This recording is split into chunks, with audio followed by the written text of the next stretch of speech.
বিসমিল্লাহির রহমানির রহিম। সম্মানিত দেশবাসী, আপনারা দেখুন এখন আন্দোলন অনেকটা এগিয়ে যাচ্ছে। ধীরে ধীরে আওয়ামী বাকশালীরা পালাচ্ছে আর লুকাচ্ছে।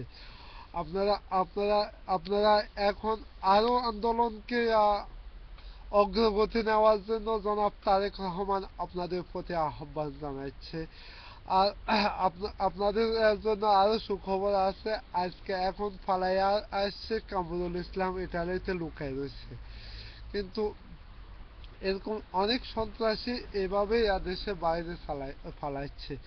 ওই সকল সন্ত্রাসীরা ঠিক বুঝে গেছে, কিন্তু এমনকি ওই দিনে গতকালকে দেশ নেত্রী বেগম খালেদা জিয়ার কার্যালয়ে সামনে নৌ পরিবহন মন্ত্রী ছাগল খান হেঁটে যখন করতে লাগছিল মিটিং করার সময়, তখন আওয়ামী সন্ত্রাসী এদের এখানে তো বিএনপি কেউ যাওয়ার কোনো সুযোগই নেই, কারণ সন্ত্রাসী অবৈধ সরকারের অবৈধ পুলিশে কড়া নিরাপত্তা আছে। ওই কড়া নিরাপত্তার কারণে কেউ যাইতে পারে না। তার মানে ওইখানে জোরের মাঝে আওয়ামী সন্ত্রাসী এক গ্রুপ দিয়ে ওইখানে শাহজাহান খান থেকে তাদের আরো কয়েকটা সন্ত্রাসী লিডারকে মারার জন্য চেষ্টা করেছিল। তখন ওইখানে যদি একটা ঘটনা ভালোভাবে ঘটাইতে পারতো, তাহলে ওই ঘটনাকে করে দেশ নেত্রী বেগম খালেদা জিয়াকে গ্রেপ্তার করার সিদ্ধান্ত ছিল।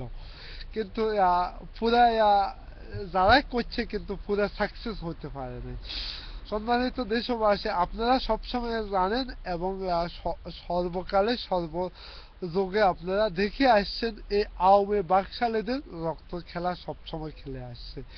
তারা রক্ত দেখলে খুশি হয়, কারণ রক্ত খেলা খেলতে খেলতে তারা রক্তক্ষেকো জানোয়ার হয়ে গেছে। সম্মানিত দেশবাসী, আজকে দেখুন বঙ্গবীর কাদের সিদ্দিকী বলেছেন দেশ এবং জাতির জন্য গণতন্ত্রের কাতারে এসে দাঁড়াইয়েছেন, কারণ তিনি রক্ত দিয়েছেন এবং তিনি 71-এ একজন শ্রেষ্ঠ বাংলার শ্রেষ্ঠ বীর মুক্তিযোদ্ধা ছিলেন।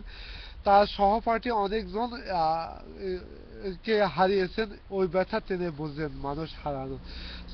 তাই তিনি আজকে আমাদের সাথে একমত হয়ে দেশ এবং নাগরিকের কাতারে এসে দেশের শান্তি রক্ষার জন্য আকুল আপ্রাণ চেষ্টা করতেছেন। তার যাকে আজও পর্যন্ত এই হায়ানা সরকার, অবৈধ সরকার ছাড়া দেয় না। এত রক্ত খেলা খেলেছে, তার কোনো শেষ নাই। এখন আপনারা তৈরি হন, এগিয়ে আসুন, ঝাঁপিয়ে পড়ুন। খোদা হাফেজ।